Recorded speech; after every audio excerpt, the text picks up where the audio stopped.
Летом 1938 года в маленькой европейской деревне царила редкая для того времени тишина. Война еще не дошла до этих мест, и жизнь текла медленно, почти по-сказочному.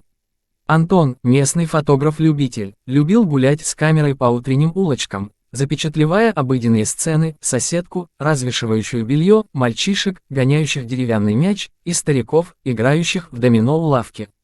В один из таких дней он заметил молодую женщину, сидящую на скамейке перед домом. На руках у нее был малыш лет 2, который тянулся к яблоку, едва удерживая равновесие. На лице женщины была тихая, теплая улыбка, а в ее взгляде – нечто, что Антону захотелось сохранить навсегда.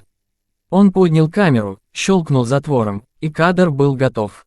Антон даже не подозревал, что этот снимок станет самым загадочным в его жизни. Фотография попала в один из его альбомов и пролежала там десятилетиями, пока не оказалась в старом ящике с вещами, которые родственники Антона передали в городской архив. Сотрудники архива перебирали снимки, сортировали их по годам и событиям. Когда молодая архивариус Лена достала фотографию женщины с ребенком, она вначале не увидела в ней ничего особенного. Мягкий свет, спокойная сцена, аккуратная композиция, просто еще один документ ушедшей эпохи. Но когда они начали сканировать снимки для цифрового архива, Лена заметила странность. На заднем плане, за спиной женщины, будто в тени дома, виднелись темные силуэты. Сначала казалось, что это деревенские мужчины, стоящие в стороне, но при увеличении она поняла, это люди в форме. Форма не была похожа на униформу 30-х годов. Ткань выглядела более плотной, а фасон – непривычно современным. Лена позвала коллег, и вскоре вокруг компьютера собралась небольшая группа сотрудников. Один из них увеличил изображение еще сильнее, и тогда они увидели деталь, которая всех озадачила. На рукаве у одного из силуэтов был нашивкой странный знак, похожий на часы с несколькими стрелками, указывающими в разные стороны. Никто из присутствующих не мог вспомнить, чтобы видел такой символ в старых справочниках или музейных коллекциях. Заинтересовавшись находкой, Лена решила изучить историю той деревни. Она обнаружила, что уже в следующем году, в 1939-м, деревня была полностью уничтожена во время боевых действий. Ни один житель не выжил, а значит, женщина и ребенок с фотографии, скорее всего, тоже исчезли в этой трагедии. Но как тогда объяснить наличие на снимке людей в странной форме и с непонятным символом? Еще больше их смутило то, что у одного из мужчин в руках был предмет, напоминавший современную камеру. Поздно вечером, оставшись в архиве одна, Лена снова открыла снимок. Она медленно водила взглядом по каждому миллиметру изображения, пока не заметила в отражении окна за женщиной еще одну фигуру. Это было лицо, и оно напоминало фотографа Антона, только явно постаревшего. Лена почувствовала, как по спине пробежал холодок. Ее охватило чувство, что она смотрит не просто на исторический кадр, а на фрагмент чьей-то тщательно скрываемой тайны. Она записала все свои наблюдения в личный блокнот и решила наутро позвонить своему другу Илье, который занимался редкими историческими артефактами. Лена еще не знала, что этим звонком она откроет цепочку событий, которые изменят ее жизнь и втянут ее в опасную игру, где прошлое и будущее переплетаются куда теснее, чем ей хотелось бы. Илья приехал в архив уже к полудню. Он был скептиком по натуре, но Лена знала, если уж кто-то и сможет разобраться в странностях снимка, то это он. Они уселись за старый компьютер и снова открыли оцифрованную фотографию.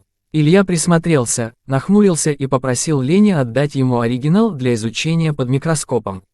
Разглядывая зернистую бумагу, он вдруг замер. «Лена, ты понимаешь, что это не просто фото», – тихо произнес он. Она вопросительно посмотрела на него. Бумага и проявка соответствуют 30-м годам, но вот слой эмульсии, он коснулся лупой одного из силуэтов на заднем плане, он другой. Современный. Это значит, что снимок каким-то образом был изменен уже после того, как его сделали. Лена нахмурилась. В 1938-м фотомонтаж был редкостью, а уж добавить детали с точной глубиной резкости и тенями, тем более. Она вспомнила лицо в отражении окна, старший Антон, будто вернувшийся из будущего. Илья попросил разрешения взять фотографию домой для дальнейшего анализа, но Лена, руководствуясь правилами архива, отказала. Вместо этого они договорились вечером встретиться у нее дома и обсудить все в спокойной обстановке. После закрытия архива Лена зашла в магазин, купила чай и пирог. Но стоило ей выйти на улицу, как она заметила странного мужчину в длинном сером плаще. Он стоял неподалеку и явно наблюдал за ней. Лена ускорила шаг, но, обернувшись еще раз, увидела, что он исчез. Этот эпизод оставил неприятное чувство, которое не отпускало ее до самой встречи с Ильей. Вечером они сидели на кухне, и Илья достал из рюкзака ноутбук. «Я сделал несколько сравнительных анализов снимка», — сказал он, — «и знаешь, что странно? Эти люди в форме, их силуэты совпадают с кадрами из фотографий, датированных 2024 годом. Но как это возможно?» Лена в отчаянии подняла руки, это же почти через век после момента съемки. Илья пожал плечами. Либо кто-то невероятно искусно подделал фото, либо перед нами доказательство того, что время не так прямолинейно, как мы думаем. Они еще долго обсуждали версию о путешественниках во времени. Лена пыталась вспомнить все слухи, которые слышала о своей деревне. Ее бабушка когда-то упоминала о людях из тумана, которые появлялись внезапно и исчезали так же быстро. Никто не верил этим рассказам, списывая их на фантазии пожилой женщины. Но сейчас Лена была готова пересмотреть свое отношение к этой истории. На следующий день они решили отправиться в ту самую деревню. Место давно заброшено, остались лишь каменные фундаменты да несколько заросших тропинок. Лена шла по высокой траве, ощущая странное давление в воздухе, как перед грозой. Вдруг Илья, шедший впереди, остановился и показал рукой на остатки деревянного колодца. На его ободе кто-то вырезал тот самый символ, круг с несколькими стрелками, как на рукаве у людей с фотографии. Лена провела пальцами по резьбе. Дерево было старое, потрескавшееся, но линии символа казались свежими, словно их нанесли недавно. В этот момент из-за кустов донесся хруст веток. Они резко обернулись и увидели двух мужчин в серых плащах, таких же, как у того, что следил за Леной вчера. Их лица скрывали тени капюшонов, но было видно, они направляются прямо к ним. «Нам нужно уходить», – прошептал Илья, схватив Лену за руку. Они бросились бежать по заросшей тропинке, но шаги за спиной становились все громче. Когда они выскочили на поляну, воздух перед ними начал дрожать, словно в жаркий день над асфальтом.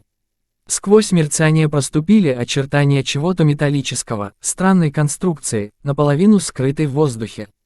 Лена и Илья замерли, и тут один из мужчин позади крикнул: «Время заканчивается, проход закроется». Смысл этих слов они поняли только потом, но уже тогда в груди Лены все сжалось от предчувствия, что их жизнь вот-вот изменится навсегда. Лена не успела задать ни одного вопроса, Илья толкнул ее вперед, к дрожащему воздуху. На миг ей показалось, что она падает в ледяную воду, дыхание перехватило, тело обожгла волна холода. Но в следующее мгновение они оказались на узкой каменной улице, залитой ярким, но каким-то чужим светом. Вокруг – дома из серого металла и стекла, тянущийся вверх на десятки этажей. Ни шума машин, ни голосов людей, только тихое гудение в воздухе. «Где мы?» – выдохнула Лена. «Если я прав», – ответил Илья, – «мы не в нашем времени». Из-за поворота вышли те самые двое в серых плащах. Но теперь их лица были открыты. Это были люди, и в то же время, что-то большее, в их глазах отражался свет, будто изнутри. Один из них подошел ближе, рассматривая Лену, затем Илью. «Вы нашли фотографию», — сказал он, — «это была проверка.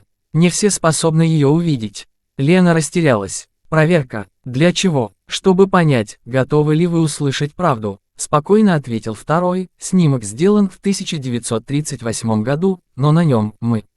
Мы пришли туда из будущего». Илья не выдержал. «То есть вы, путешественники во времени?» «Не совсем. Мы – хранители временных узлов. Иногда линии времени пересекаются, и прошлое, настоящее и будущее могут соприкоснуться. Но каждый такой контакт оставляет след, например, на старой фотографии». Они объяснили, что деревня, куда приехали Лена и Илья, была одним из узлов, местом, где возможно пересечение эпох. В 1938 году туда действительно пришли люди из будущего, чтобы забрать одного ребенка. Мальчик на фотографии – не просто сын крестьянки, а носитель знаний, способных изменить ход истории.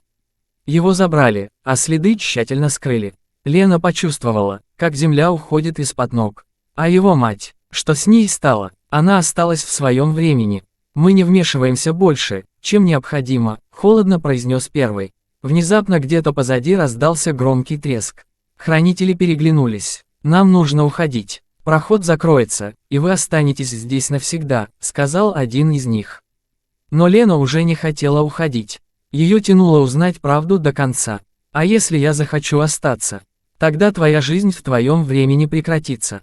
Ты станешь частью этой линии, и уже никогда не вернешься». Илья схватил ее за плечи. «Лена, подумай, мы не знаем, что здесь за мир. Мы можем вернуться, изучить все, рассказать». Но в глубине души она понимала, что, вернувшись, они, скорее всего, забудут часть увиденного, или им просто не поверят. Она смотрела на блеск металлических башен, на пустые улицы и на лица хранителей. Ее сердце металось между страхом и жаждой истины. «Выберите», – тихо сказал один из них, – «времени мало». Илья шагнул в сторону мерцающего воздуха, зовя ее за собой. Лена колебалась лишь секунду, но вдруг услышала детский смех. Обернувшись, она увидела того самого мальчика с фотографии. Он стоял в тени арки и смотрел на нее, словно узнавая. Это стало решающим. «Прости, Илья», – шепнула она и пошла к мальчику. Взгляд Ильи застыл в недоумении, но хранители уже закрывали проход. Он успел лишь крикнуть ее имя, прежде чем исчез в дрожащем воздухе. Лена подошла к мальчику, и он протянул ей руку. «Я знал, что ты придешь», – сказал он, – «у нас мало времени. Нам нужно многое успеть». И в тот миг Лена поняла, ее жизнь действительно изменилась навсегда, а ответы, за которыми она пришла, были только началом пути.